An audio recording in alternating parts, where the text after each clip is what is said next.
Shopping on Amazon and you want to support Southgate Media podcast, if you go to southgatemedia.com, there's a portal where you can log into your Amazon from there. A portion of everything you buy on Amazon goes to Southgate Media to help support that. So it's a great way of helping out along with the show. Hi, this is Mark Wade, writer of Superman Birthright, and you're listening to Krypton Report. All right, everybody, welcome to the next episode of Krypton Report. I am your host, Tyler. And I am your host, Junia.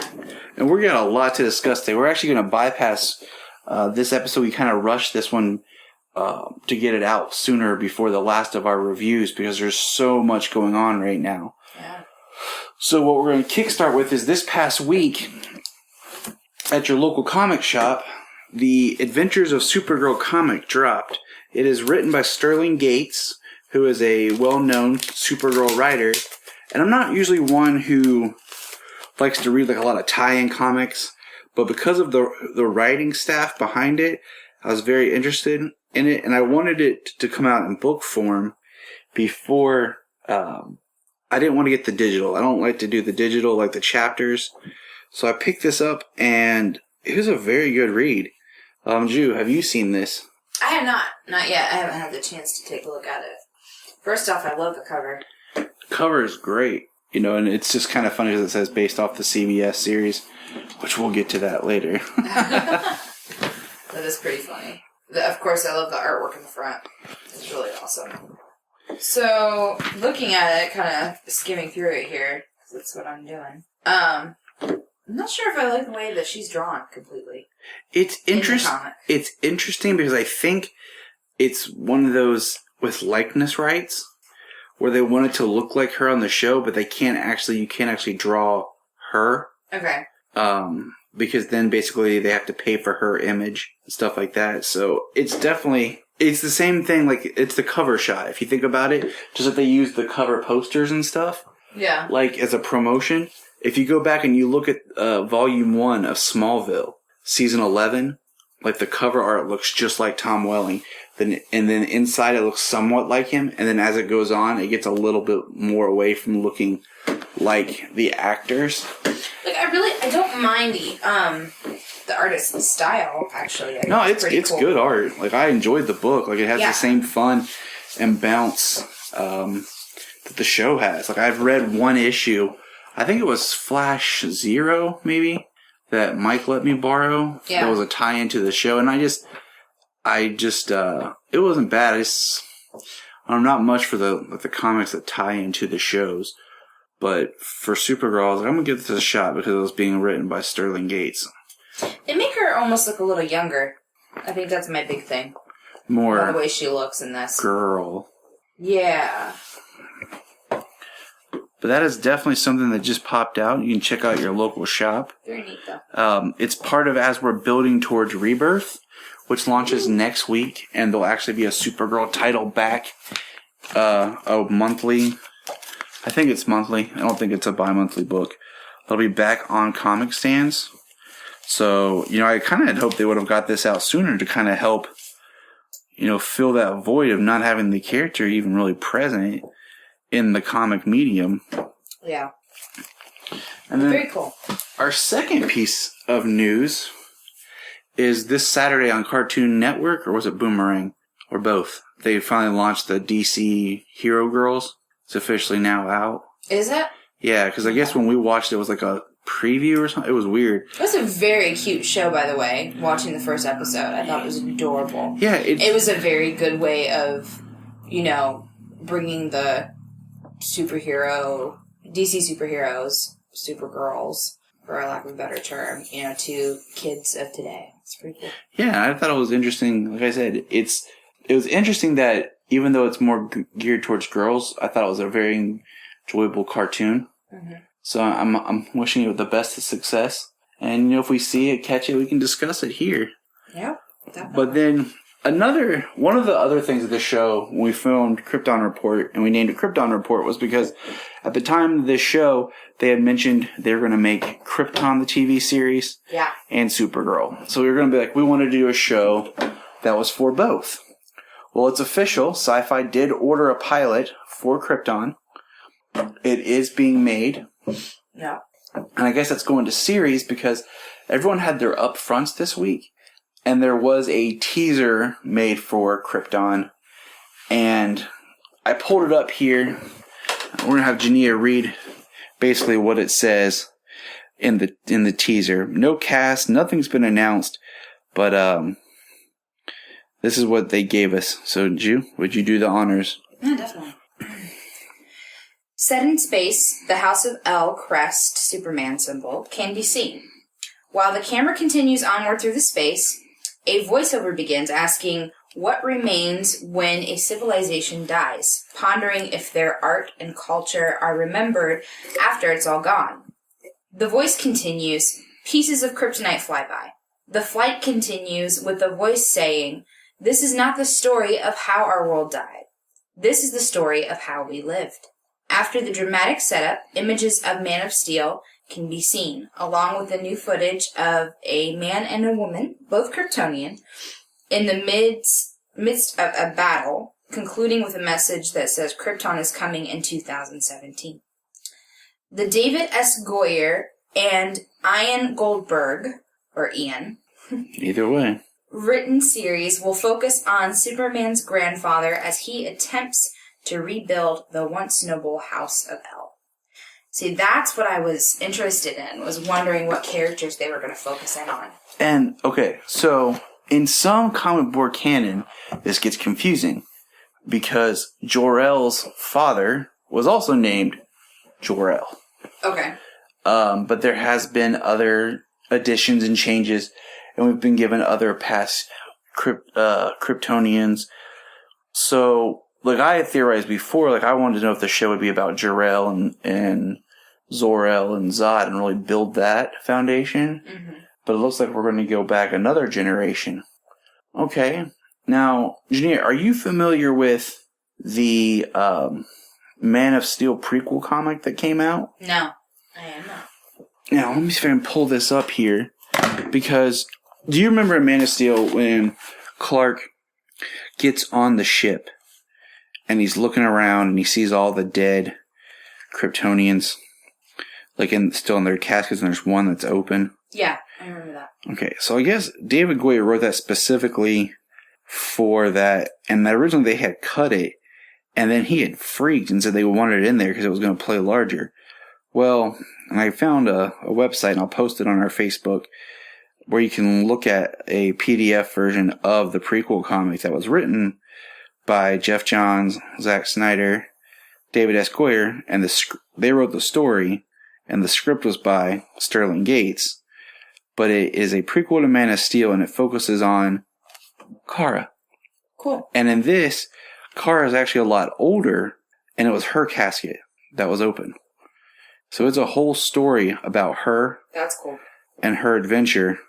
And the artwork is great. The story was really interesting.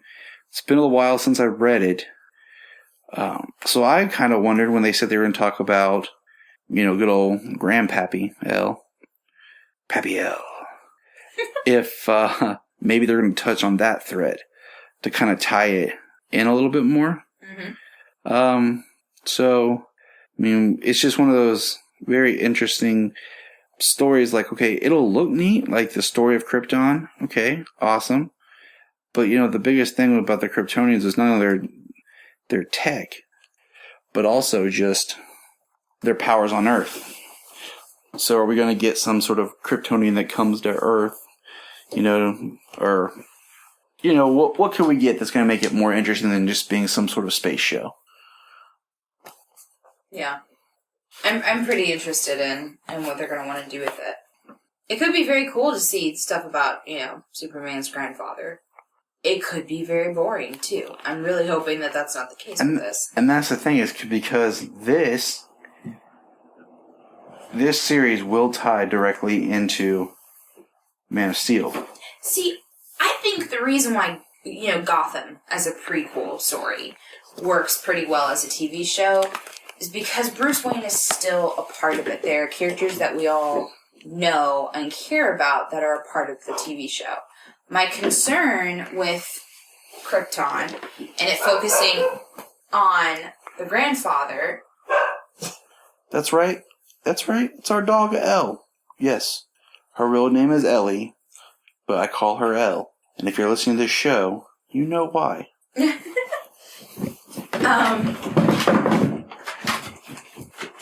But anyway, basically, I'm just concerned with it being another generation away from Superman. If we're, gonna kind of lose those important characters. Yeah, I mean... What's gonna make it interesting? Exactly. That's the thing is, why do I care? Yeah. As a Superman fan, as a fan of all things Kryptonian, it all bases around Superman. So how is this show going to be able to stand on its own, I guess? If you ever, and I used to have this book, look at the first, I think I still do on PDF, the first story of Action Comics #1, the planet, the Krypton that Superman was from, they were all super beings. It wasn't later that they adapted it that they had powers because they were on Earth. But where I was going was, Gotham doesn't have anything else that's to tie to. It's not a prequel to Ben Affleck. It's not tied to another show. It's its own universe. Right. So it gets to have more freedom. It's not tied to anything else. With what we're looking at here with Krypton is they're saying it's a direct prequel to Man of Steel.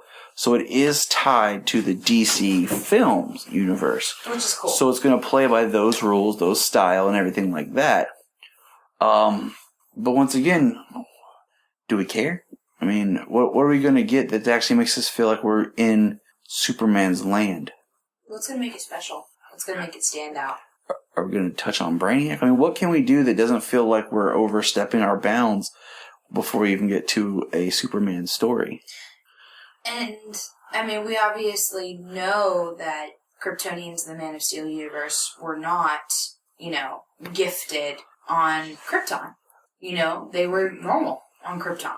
I wonder if it'll be a full 22 episodes, or if it'll be like a 12 episodes. And I almost kind of hope it's just 12 episodes. Because I think if you did 12 episodes, you could find a core story and really focus in on that. And really make that work. Yeah. But that's enough of Krypton. Yep. We're flying through space to the big news. Uh-huh. So, big news. If you haven't heard, the bird's the word. Supergirl. It's going to be on the CW. Yes, it is. It has been officially renewed for season 2, and it's moving to the CW.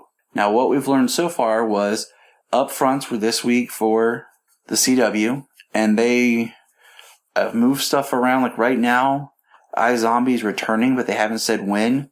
The Originals is not coming back until mid-season next year. Because Supergirl's going flat out 22 episode order. It's going to be same time, 8 p.m. Monday nights. So Monday through Thursday will be superheroes on the CW. Woohoo! That. So that is amazing. Let's see, what other big news has happened? We know they have to move production to Vancouver. And it was really weird because I read that CBS, the chairman or whatever CBS stated, we probably would have, how did he say? He said it basically like we were going to renew it anyways. But it was like, if that was the case, then why didn't they just do it in the first place? Yeah, that's weird. It seemed like something you would say afterwards just to make yourself look good. Mm-hmm. But I think there's also discussion because at one point, like originally when Supergirl was pitched, it was for the CW, but CW didn't want to have too many DC shows. But I think they realize now that a lot of their other shows aren't working as well, and this is their core audience right now, and they might as well ride it out while they can. Right. So we know that. Now, with that being said, this is the time where we take a moment to speculate and discuss what does that actually mean for the show. Yeah. Because we knew it was over budget. Like, the cost of the show, it wasn't getting the type of ratings that CBS wanted. And we know it's a very physical show, Mm-hmm. and it takes a lot of special effects, which are basic. And I mean, granted, we've watched The Flash and we've watched Legends, and the effects are good. Every now and then there's a kind of a bad CG Flash, but we let it slide because we understand. And it also... We're not working on a film budget here, you know? Yeah. We're not tossing $3 million an episode. So, Right. First of all, we'll start this. We know for sure that Melissa's back. We know that Kyler, who played Alex, she's back. David Harewood is back. Haven't heard any of the others.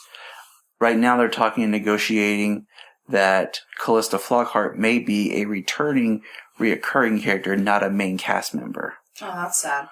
Because of her cat, being Catco. And it makes me wonder, because remember how the first season ended, where Kara got her own office? Mm-hmm. And it was very blank. Yep. Perfect for a new set. That's true. So, that's all I've heard casting-wise, as far as characters. That makes me sad, because I really have enjoyed Cat Grant in this past season. And it's not confirmed yet if she is going to be just recurring or full-time. We don't know. There's been no discussion I've heard of Max Lord, because he was technically never a full cast member. He was always just reoccurring in the first season. Now with the lower budget, it makes me wonder what they're looking at budget-wise. Because how much money do they save off the top by just moving to Vancouver? Yeah. By not shooting in LA. All the stuff that not being in LA saves them. Can that money be, saved and then just recycled back into the production budget of effects? So do I really have to worry about the effects too much? Hey, we're saving this much money now. We might as well use, the savings or whatever. If it costs $3 million an episode, to shoot in LA. Now let's say it costs, I'm just making up numbers now, $2 million to shoot in Vancouver. Mm-hmm. And then they took, $500,000 from that and helped make sure that they kept the special effects up. They're still saving money and creating a quality show. Right. I think one of my main concerns would be the actors being willing to go from one network to the other. I mean, because with a lower budget, you also have a lower budget to be paying your actors. And it makes me wonder, I heard some speculation today discussing the idea of a lot of the extras and stuff that you see in the background that will help thicken out some of the scenes. Like Kat, the DEO, we're going to see less of them. The way it's shot, how's that going to change? Right. The look, the lighting, definitely the setting. I mean, National City is very bright, very open, very sunny, and we know what Vancouver looks like. Yeah. Now, I think if I remember, they did film Psych, a lot of it in Canada, maybe Vancouver area, and that was supposed to be Santa Barbara. So, I mean, I think they might be able to make it look better. Well, I'm sure there are tricks and there are ways. There are, but I mean, that's going to be an adjustment.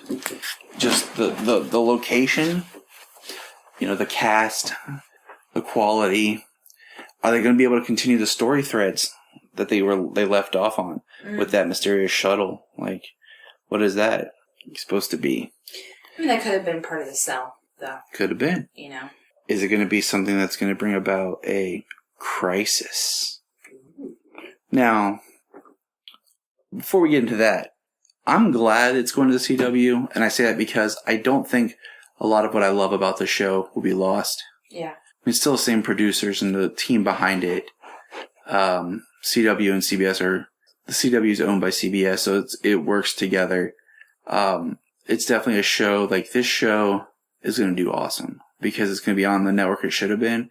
And the numbers that it pulled in on CBS, if it pulls in on CW, it'll kill.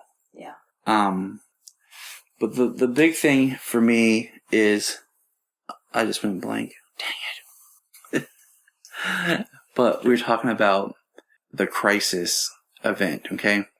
Now you're familiar with the crises? Multiple crises? Crisis. It's late.